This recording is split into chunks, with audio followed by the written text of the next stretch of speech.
여러분의 고귀한 영혼이, 여러분의 삶이 기뻐 노래하고 춤추는 그런 값진 삶 되기를 주 이름으로 축복합니다. 우리가 이사야서를 읽어보면은 아주 놀라운 그런 시적인 서정적인 감정이 많습니다. 그리고 또 그 내용면에서도 이사야서 내용면에는 아주 세계적인 그런 문학적인 용어가 나옵니다. 심지어 이사야서 53장 예수님의 고난에 대한 내용, 그가 질림은 우리의 허물로 인한 이 부분은요, 세계 문학적인 그런 가치로도 아주 높이 평가받고 있는 그런, 말할 수 없는 좋은 그런 노래들이 많습니다. 61편도 오늘도 그렇고 그 전에 60편도 일어나라 빛을 발하라, 이 60편 이하로 보면 전부 노래요, 감사요, 찬양입니다.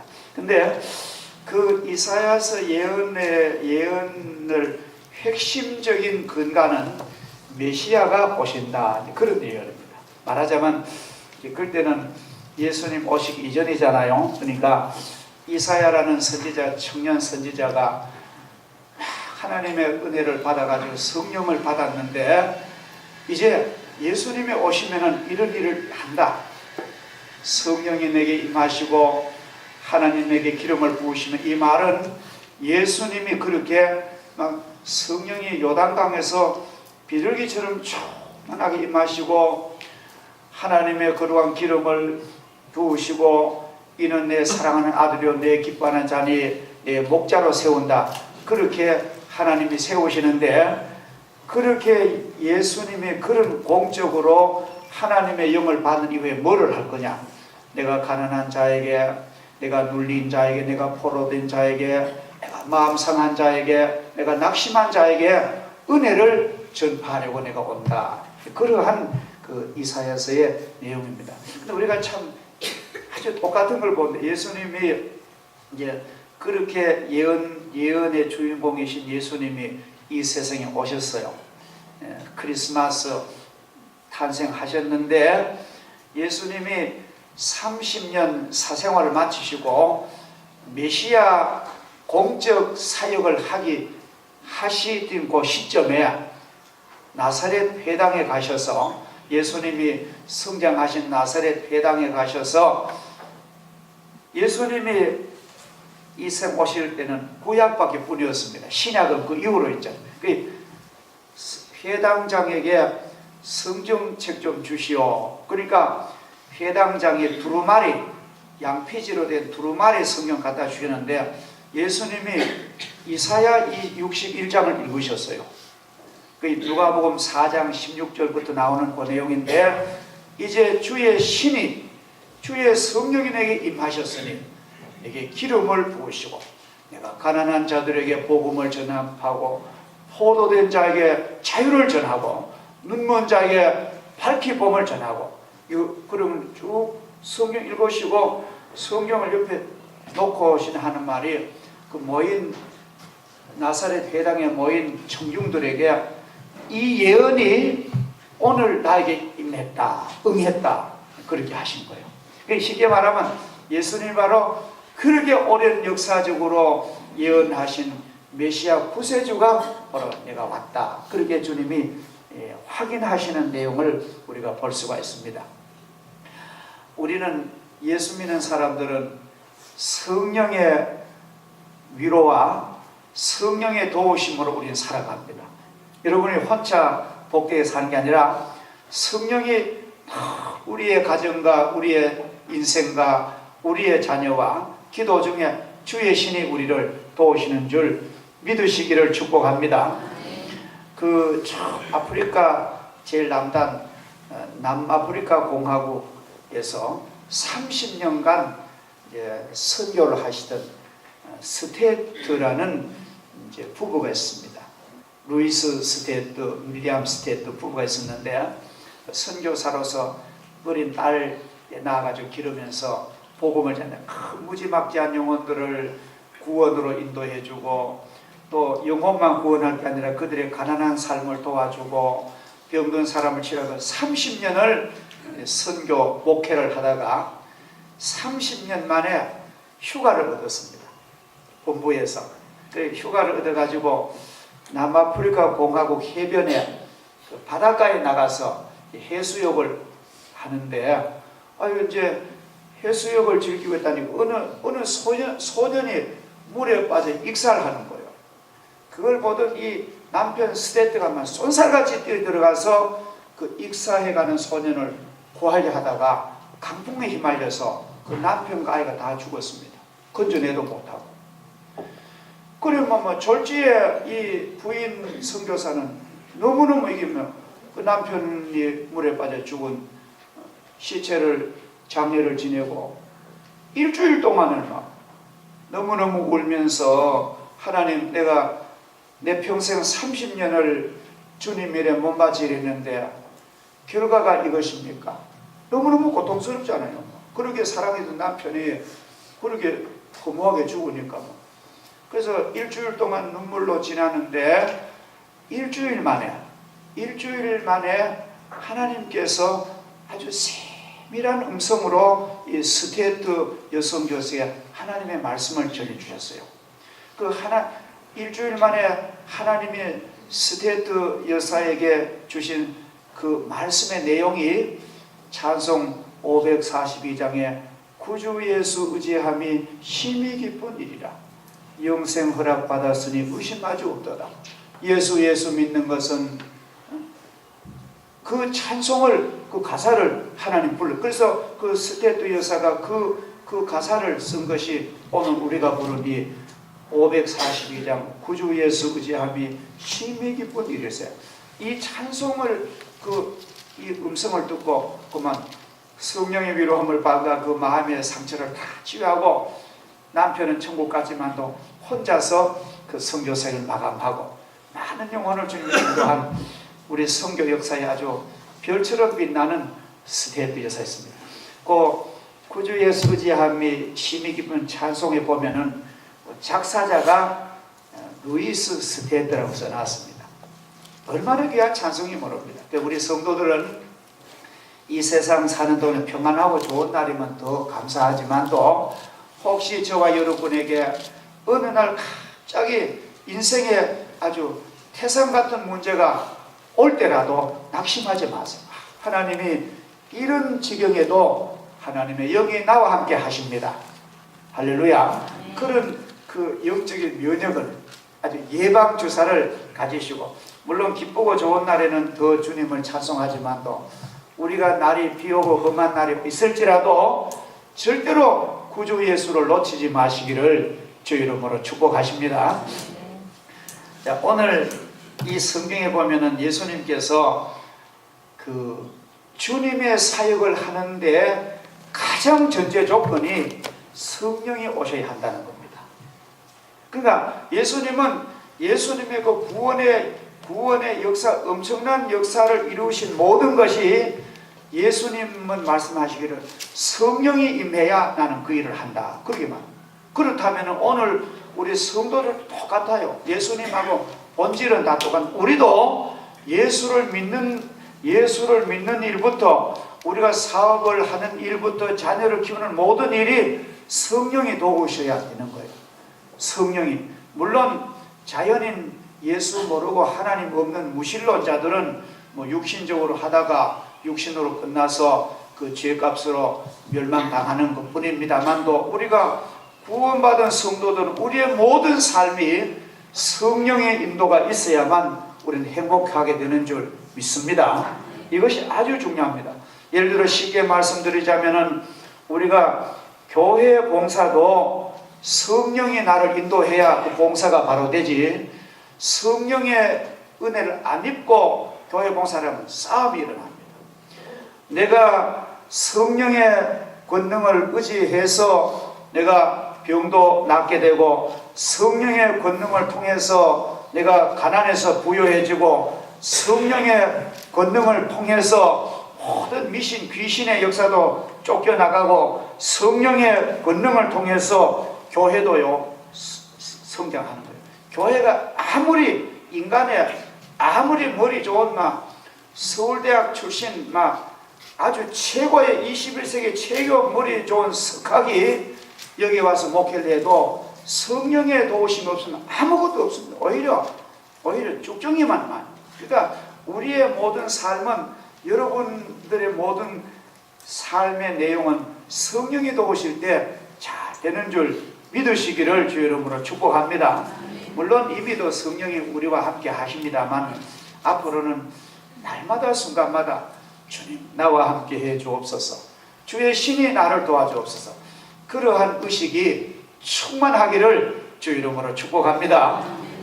오늘 보면 첫 번째로 가난한 자에게 복음을 전할 수 있습니다. 성령이 마시면 여기서부터는 그 복음 전도의 전제가 성령의 임재이고 전도의 대상은 가난한 자입니다. 우리가 안 믿는 부모, 형제, 가족들에게 우리가 같이 예수 믿고 구원받자고 그런 말하는 것도 성령께서 나와 함께 하셔야 열매가 맺는다는 거예요. 성령의 도우시지 아니하고 인간의 힘으로 하면은 싸움만 안 됩니다. 몸만 피고 목만 아프고 입만 아프고 하는데 열매, 그러나 내게 성령이 마시면은 막 놀랍게 내 아내가 내 남편이 주님 앞에 돌아온다는 거예요. 그리고 그 성령이 임하시면 가난한 자에게 복음이 전파된다. 그러면 가난한 자가 도대체 뭐냐? 오늘 본문 말씀 보면은 여호와의 신이 내게 임하시니 가난한 자에게 아름다운 소식이 전파되며 복음이 전해지면 안 돼요. 그 가난한 자는 뭐냐 하면은, 여기서 가난한 자는 물질적인 경제적인 가난한 사람이 아니에요. 오늘 성경이 말하는 가난한 자는 돈이 적다든지 경제적으로 가난한 사람이 아니고, 여기에 가난한 사람은 조금 더 말하자면 심령이 가난한 자에게 주의 신으로 복음을 전하면은 열매를 맺는다, 그것입니다. 사람이 겸손하고 착해서 자기가 자신이 죄인임을 알고 하나님 나는 죄인입니다, 자기 스스로 이렇게 죄를 고백할 수 있고 나는 하나님의 도우심 아니고는 영원한 구원을 받을 수 없으므로 주님 나를 도와주옵소서, 그런 겸손한 자세를 가난한 심령이라고 합니다. 예수님이 그러잖아요. 애통하는 자가 복이 있나니 저희가 위로를 받을 것이며, 거기 애통하는 사람은 마음이 가난한 사람입니다. 반대로 마음이 거만하고 교만하고 아이고 내가 최고라, 다른 사람 무시하고 전부가 자기 욕심으로 사는 인생은 그는 부자입니다. 그는 하나님의 영광에는 자격이 없는 사람입니다.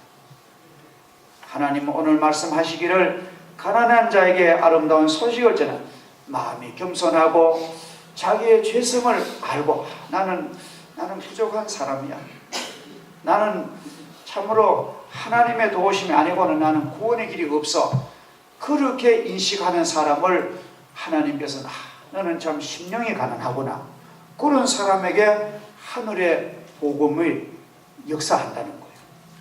절대로 마음을 따다놓고 막 길바닥 가고 교만하고 거만하고 남의 사정도 모르고 말은 거칠고 돈만 따라가고 그런 소위 부자들에게는 하나님의 복음이 들어갈 그런 공간이 없다는 것입니다. 예수님의 도움이 우리에게는 필요합니다. 주님 없이는 살 수 없고 살아본들 별 의미가 없습니다. 그런 고백하는 사람에게 하나님의 구원을 보이실 줄 믿습니다. 우리가 유치부 아이들 만나보면 아주 심령이 가난한 걸 대부분 느껴요. 얼마나 겸손한지요. 아주 속이 다 보이도록. 그러니까 하나님은 그런 아이들이 가난한 자다. 그러게 아마 우리 유치부 아직 초등학생, 그 중고등학생들도 마음이 가난합니다. 아주 순수합니다. 혹시 잘못해봐야 단순한 잘못입니다. 청년들도 하나님 보실 때 가난한 심령입니다. 여러분들 모두가 하나님 앞에는 심령이 가난해서 영의 복을 받기를 주의 이름으로 축복합니다. 저는 세상에 제일 불행한 인생은 마음이 거만한 인생 같아요. 하나님의 어디에 있어 익하는 사람은 참 불쌍한 사람입니다. 그 다음에 두 번째로 오늘 주의 영이 내게 임하시면 포로된 자에게 자유를 내가 줄 수 있다는 거예요. 이거는 예수님만이 하신 게 아니라 오늘 우리도 이 사역을 할 수가 있다고 주님은 말합니다. 주의 신이 임하면 나보다 더 큰 일을 너도 한대요. 그러니까 여러분들도 포로된 사람에게 자유를 전해줄 수가 있는 줄 믿으시기를 축복합니다. 자, 그러면은 여기에 포로된 자란 말은 뭐냐? 여기에는 세상의 어떤 그런 우리가 보면은 나를 보내사 포로된 자에게 자유를 선포한다는데, 세상의 모든 사람은 포로되어 사는 사람들입니다.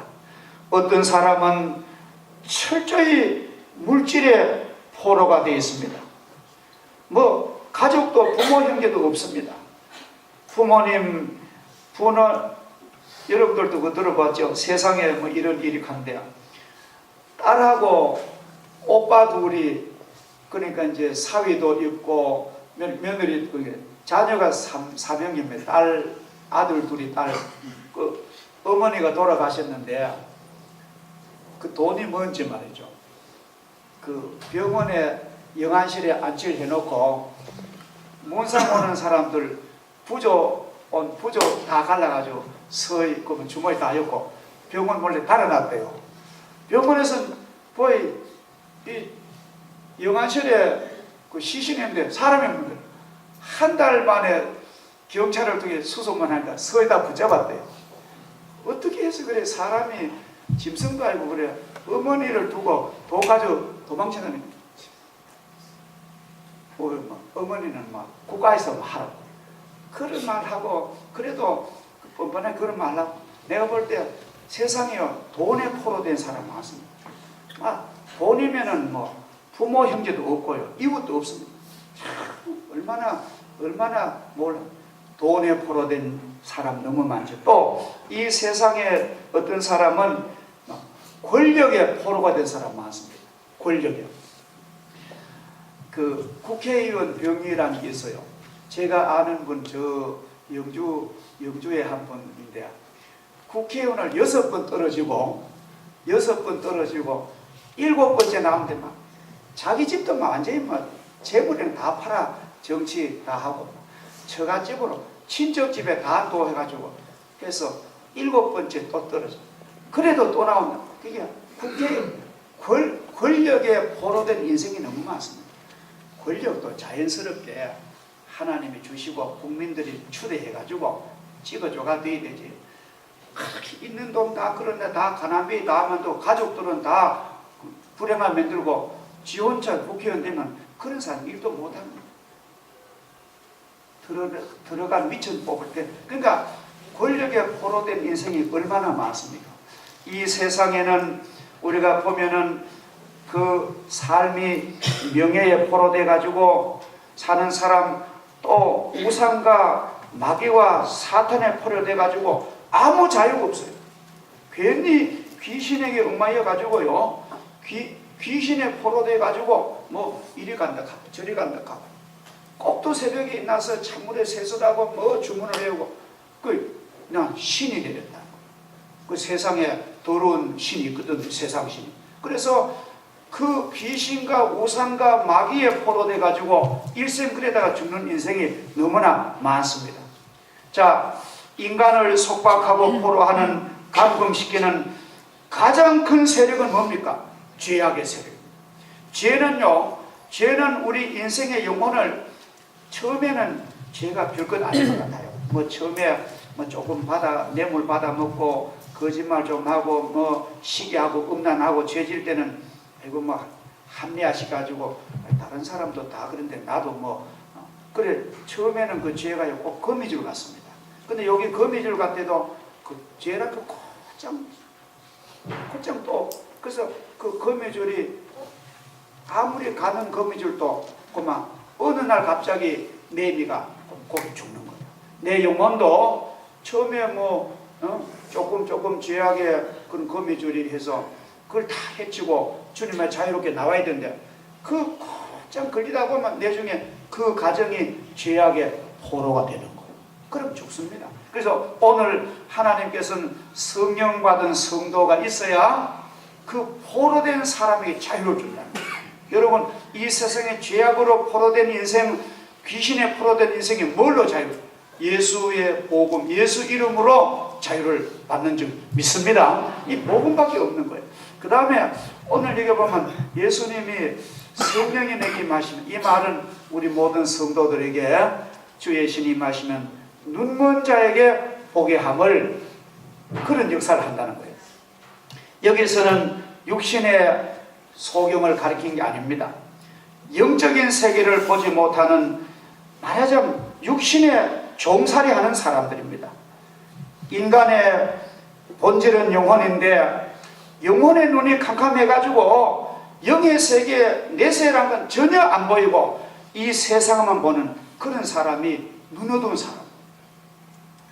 우리는 이 세상에서, 세상의 육신의 눈도 우리가 건강해야 되지만도 내 영의 눈이 떠야 우린 내세를 준비할 수 있습니다. 그래서 오늘 주님은 말씀하시기를 눈먼 자에게 보게 함을 내가 전파한다.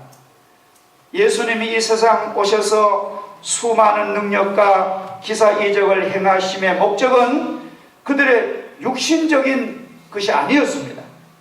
우리가 예수님이 가령 세상 오셔서 기적을 행하시고 능력이 하신데 사람에게 돈만 벌어주고 살림살이 어려운 사람 부자 되게 하고 몸 아픈 사람 몸만 낫고 그런 정도에 그쳤다면 예수님 그 일 안 하셨어요.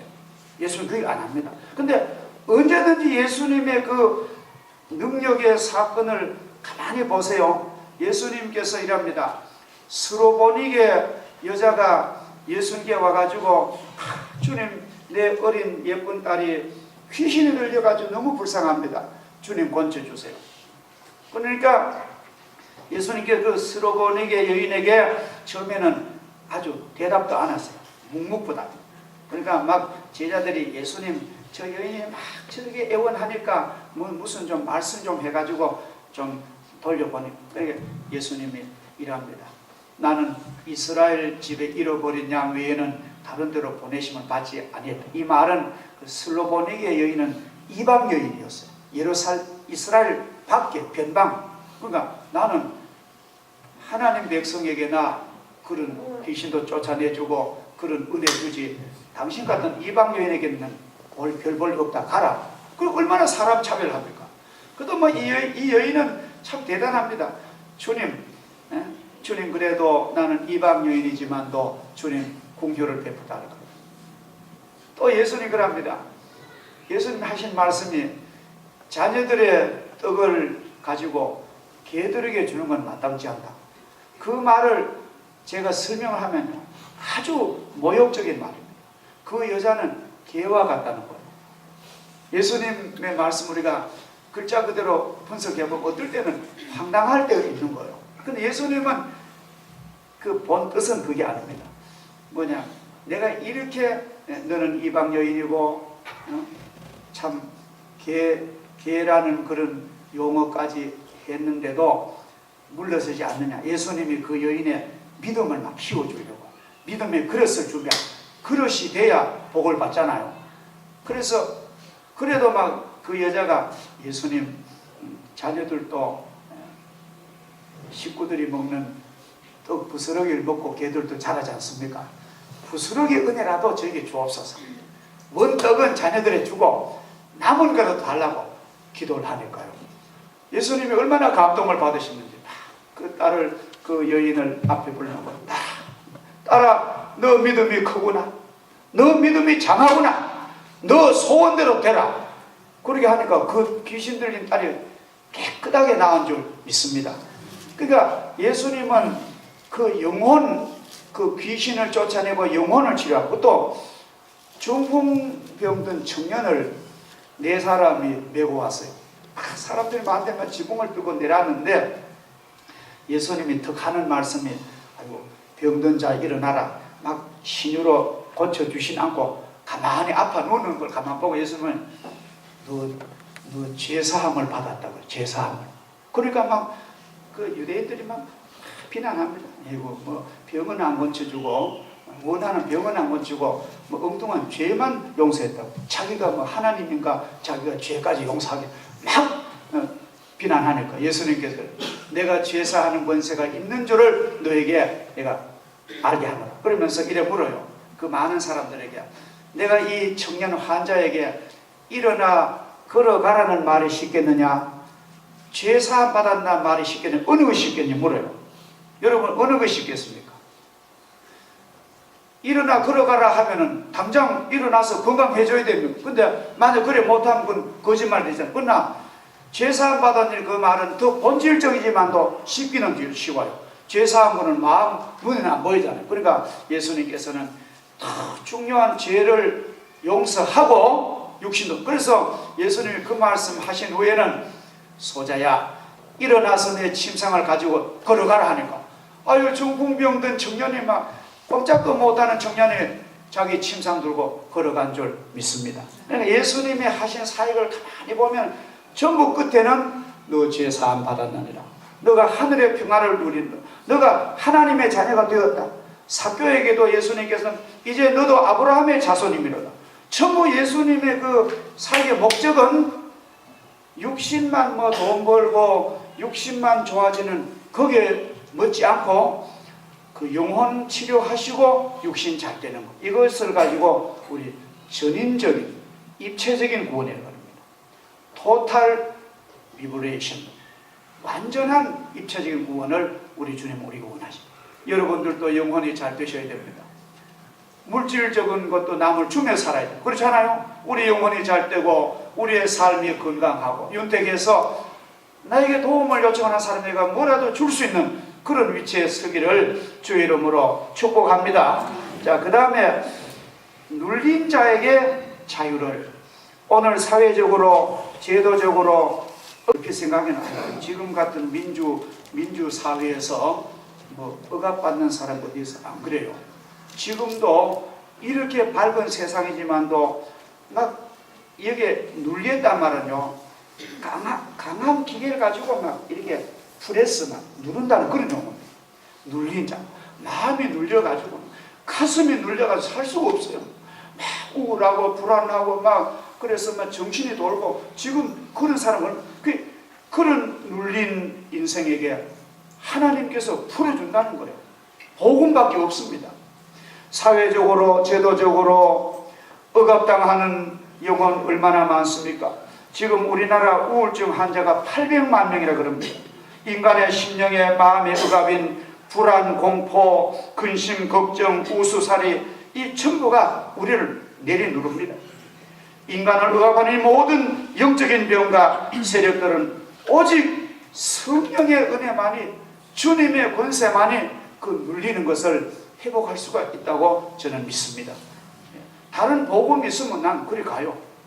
기독교 예수님 복음 보다가 인간을 근본적으로 치료하는 복음이 있으면 난 그리 가서 알아볼 겁니다. 그러나 천하 인간에 구원받을 만한 다른 도를 주신 적이 없다고 성경은 말합니다. 그래서 우리는 이단을 엄격히 경계해야 되는 거예요. 우리는 이 복음의 이 성령의 진리가 이렇게 중요한 것입니다. 마지막으로는 내가 이렇게 가난한 자에게, 포로된 자에게, 눈먼 자에게, 내가 눌린 자에게 이렇게 은혜를 주면 마지막으로는 내가 은혜의 해를 전하겠다. 예수님이 그렇게 하시고 우리 여러분과 저도 성령의 능력을 힘입어서 이런 일을 하게 되는 줄 믿습니다. 자, 그럼 은혜의 해라는 말은 구약시대는 49년이 지나면 50년째는 희년이라고 합니다. 희년. 이 희년이 돌아오면은 노예도 해방해주고 부채도 다 탕감해주고 전토도 다 귀속되고 그야말로 헤쳐 모이는 제로에 출발하는 그런 사회 제도를 말합니다. 저는 지금 이 시대도 이런 한 50년 만에 우리 사회가 한번 완전히 새로 우리 모든 사람이 막 참 막 비익부 부익부 막 차별이 얼마나 많습니까? 오히려 우리 민주사회가 보면요, 차라리 공산주의는 뭐 정치적으로 도덕적으로 정치권과 자유를 안 줘서 문제지, 사실은 러시아 가보니까요, 사는 거는 우리보다 하려 하지 않아도 훨씬 삶의 질이 좋습니다. 저는 공산주의를 찬양하는 게 아니에요. 자유민주주의 가지만도 얼마나 차별이 많습니까? 그래 보세요. 어떤 사람은 모 대학 교수는 저도 아는 사람인데 상가를 가지고요, 한 달에 7천만 원 들어온대요. 한 달에 7천만 원 들어오죠. 대학 교수로 또 페이 받지요. 또 연금 나오죠. 그러게만 해도 남에게 요만큼도 안 베푼다. 그리고 어떤 사람은 요새는 또 전부 사글세입니다. 옛날처럼 그냥 전세만 얼마죠. 전부 없는 사람에게 그 땅과 빚 같은 돈을 가지고 뭐 30만 원, 20만 원, 50만 원. 그러니까 이 세상을 저는 마음에 한번 50년이나 100년 만에는 똑같은 출발선에서 한번 다시 뛰라 하는, 하나님은 그래 있는 거예요. 하나님은 그래 하셨어요. 하나님이 얼마나 공의로우신지. 지금은 막 은혜에 해가지고 자기 능력을 사니까 좀 구약은 아니지만도 그 제도가 지금 그립습니다. 어떻게 하면 기초적인 행복하게는 살아갈 수 있을까? 근데 예수님이 성령이 오시면은 우리에게 그런 해를 주신다는 거예요. 할렐루야. 예수를 잘 믿고 복을 받으면은 근본적인 문제에서 해결을 받습니다. 이건 틀림없는 하나님의 약속입니다. 자, 구약의 은혜의 해나 지금의 은혜의 해라는 말은 이런 뜻입니다. 예수님의 능력이 내게 임하시고 성령이 함께 하시면은 성령의 능력은 모든 사람을 하나님 신 기본 권리와 기본 능력과 기본 달란트와 기본 자기 저력을 발휘하는 그런 힘을 주신다는 거예요. 우리가 왜 성령을 받느냐 하면은 성령의 은혜를 받으면은 사람이 하나님이 함께 하십니다. 그래서 함부로 사람이요 건드리지 못해요. 이게 하나님의 보호랑이 있습니다. 그래서 내 실력을 발휘할 수가 있는 그런 성령의 역사가 저는 있다고 봅니다. 예수님의 구원의 능력이 이렇게 중요합니다. 주의 영이 임하시면 영적으로 우리는 부유해집니다. 사탄의 포로에서 자유와 기쁨을 얻습니다. 진리를 볼 수 있는 영안이 밝아집니다. 마음의 모든 걱정, 근심에서 노임을 받습니다. 환희와 자유가 있습니다. 영생의 은혜를 받습니다. 이래 되면은요, 이런 사람이 돈 못 벌겠습니다. 잘 벌습니다. 이런 사람 공부하면은 잘 됩니다. 그래서 나와 우리 모든 자손들에게, 우리 성도들과 모든 자녀들에게 이 아름답고 복된 성령의 신이 임하셔서 그런 기쁨의 해를 누리시기를 주의 이름으로 축복합니다. 기도하겠습니다. 하나님의 귀한 사랑 감사합니다. 오늘 저희들에게 이렇게 값진 예배를 주시고 하나님의 말씀을 저희들이 한 번 더 듣고 또 되새김질하고 다시 나누게 하심을 감사합니다. 제한된 시간이라서 다 말씀드리지 못하나 주의 신이 말씀 속에 같이 하시고 사랑하는 성도들에게 성령으로 이 말씀을 깊이 잘 박힌 목같이 아버지 주님께서 축복해 주셔서 이들에게 아름답고 복되고 성령의 신이 임하시고 마음이 기쁘고 즐거고 영혼은 자유하며 육신의 모든 삶도 형통한 날을 하게 주셔서 우리가 구약의 희년만 아니라 하나님 주시는 은혜를 누리는 복된 주의 백성들 다 되게 복을 베풀어 주시옵소서. 예수님의 이름으로 기도하옵나이다. 아멘.